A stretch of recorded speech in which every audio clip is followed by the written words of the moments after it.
Okay, my friends, Roger once again. Today, going to put an end to this nonsense.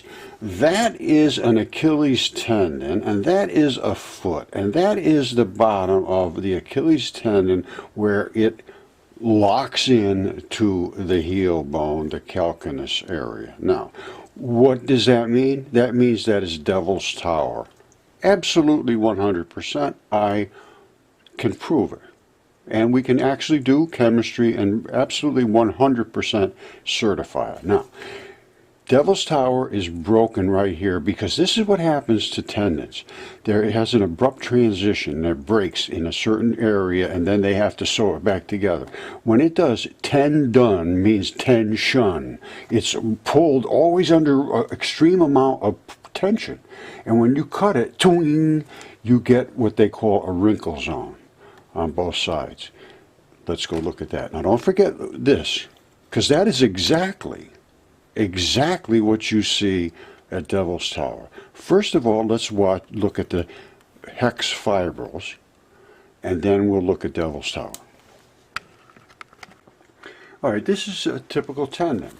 And what they do is they pull against the muscles, and the muscles they're like a bumper zone between your muscle and your bone.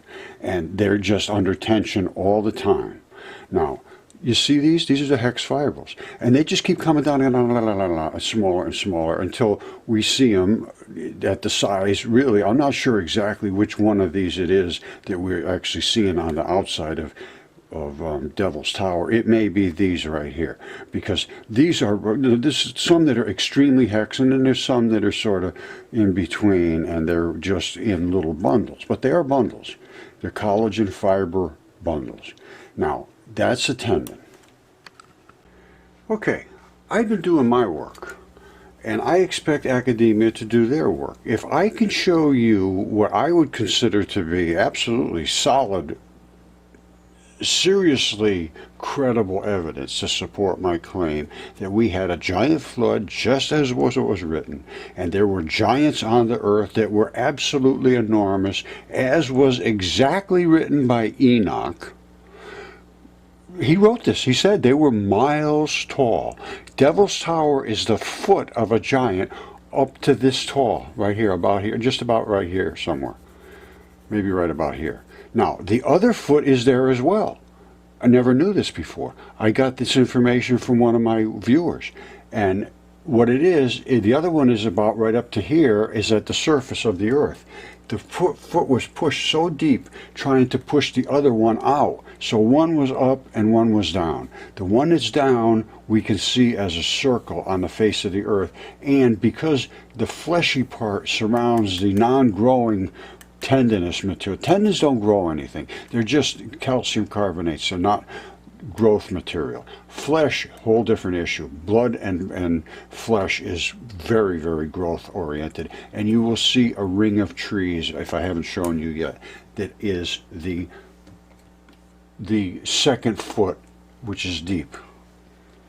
So don't tell me this, and I say these are all from the flood. So now we're into religion, which is the one thing that kills them all.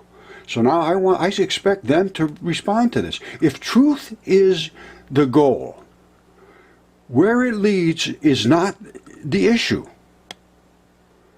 It's following where it leads. That's the issue, and it's not being done. Now, I might have shown this, maybe not, but that's the tendon, and this is where it breaks. They have the abrupt transition, and there's like 5 of them. Now, you see up here all the red, bloody stuff? That's got to go somewhere, first of all. Secondly, there has to be a second foot, because Devil's Tower is only 1 foot. Well, I know what the second one is, because I got some information from Salim Michelle, who sent me a picture showing where the second foot is. And there's always one very deep, trying to push the other one out. And there's usually, if you see one on the surface, it means that the guy's pushing down hard on the other one, and he finally died. And that's it, one's down deep. And I can show you that in extremely good detail. As far as I'm concerned, you tell me if I'm wrong, and then I'll show you where all this red bloody stuff went. Now remember this, remember these bulges, because that's what happens at where they invest into the calcaneus bone. Now this is the abrupt transition right over here that I talk about. This of course is the Achilles tendon, and these are the fibrils that are, every one of those is separate from each other, and there is thousands of them, as you can see by looking at Devil's Tower, and they all come down to that little area in the calcaneus, and the calcaneus, we're about here, somewhere like that. Now, the other foot is way deep in the ground, and what we're looking at on the other foot is literally somewhere up in this area here. And all around the ring of the thick part is trees growing nicely, because that's where there's a certain minerals that skin is a very good grower of stuff. On all of the skin areas you see mold and moss and growth, and that's what you're going to see around the Devil's Tower second leg. And there it is. All right, you see that? There's the first leg. And there's the other guy standing over here. You see it? And this is all your bloody red stuff. And where do you see some of the other shots I got? Now, don't forget, this is the calcaneus ball down the bottom where it bulbs out and these lock in. All right, you see there's the wrinkle zone. That's where it snaps, the abrupt transition. And they were cut just as flat as a pancake. All right, there's blood coming out of Devil's Tower. This can be tested, absolutely no question whatsoever. You can test that. There's some more coming out, no question whatsoever, and you will be able to see the anatomical orifice that produced this, because it will be what's called a blood vessel. These are tendon fibrils. The slippery stuff that's on the outside of them is supposedly this synovial joint slipperiness, and it's 4 times slipperier than Teflon on Teflon. These things slide back and forth. Every one of them has to be free. That's why you get bound up. You have to stretch. Anyway, that's a whole other issue. But you can see what's going on here. That's where it splays out to invest into that calcaneal area.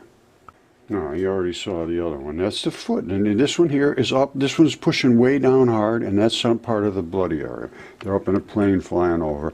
And this is where the tendon makes its anchorage. Extremely clear. Tendon fibrils, wrinkle zone, blood, tendon investment. It's all there. All right, so I showed you the one that was up in the air, and that's limestone.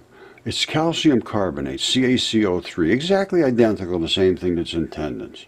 Now, this is flesh, and this is probably from his legs, his stomach, wherever it's from.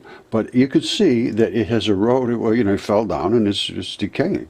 And if you look at this carefully, and you could even test all this stuff, it could all be tested. There's nothing here that's a mystery. Right? If you can't see that, that's not a volcanic intrusion. That's insanity to think that's volcanic. That is the heel bones, where it wraps around and invests into the heel bone. That's the abrupt transition and the wrinkle zone.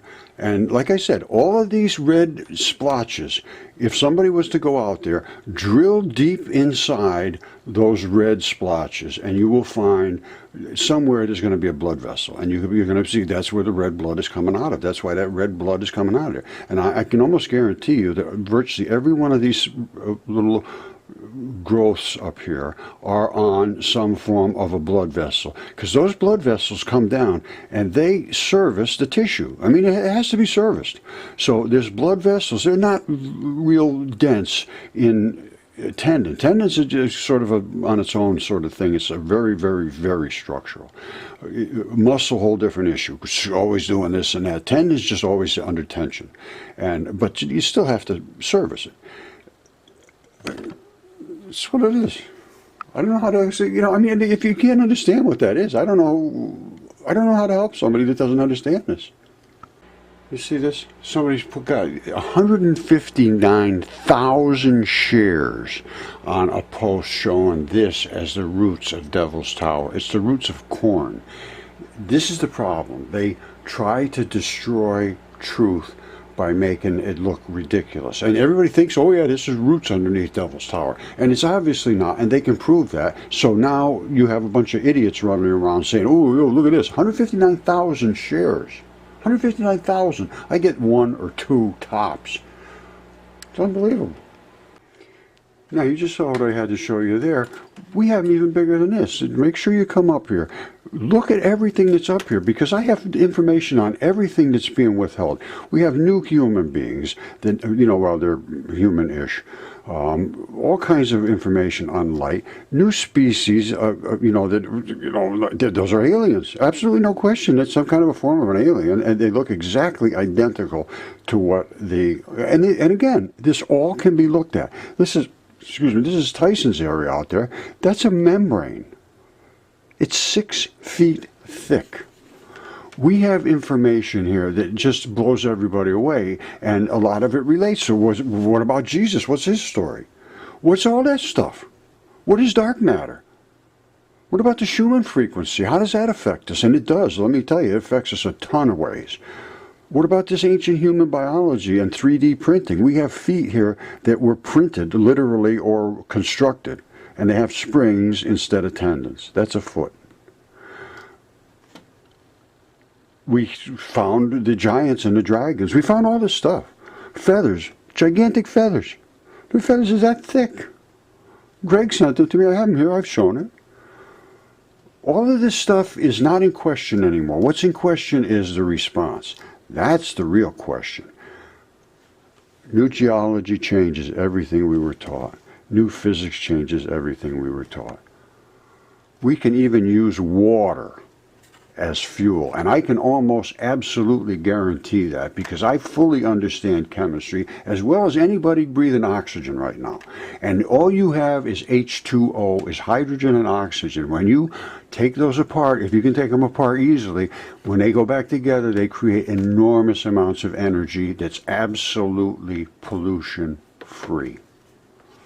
It turns back into water. And that has been just overlooked, and my father did this in World War II. He used a carburetor in a Venturi to accelerate water so violently that it separated the hydrogen from the oxygen and melted the pistons. So don't tell me it can't be done. It's time to change everything we're thinking, and it's time to engage with us.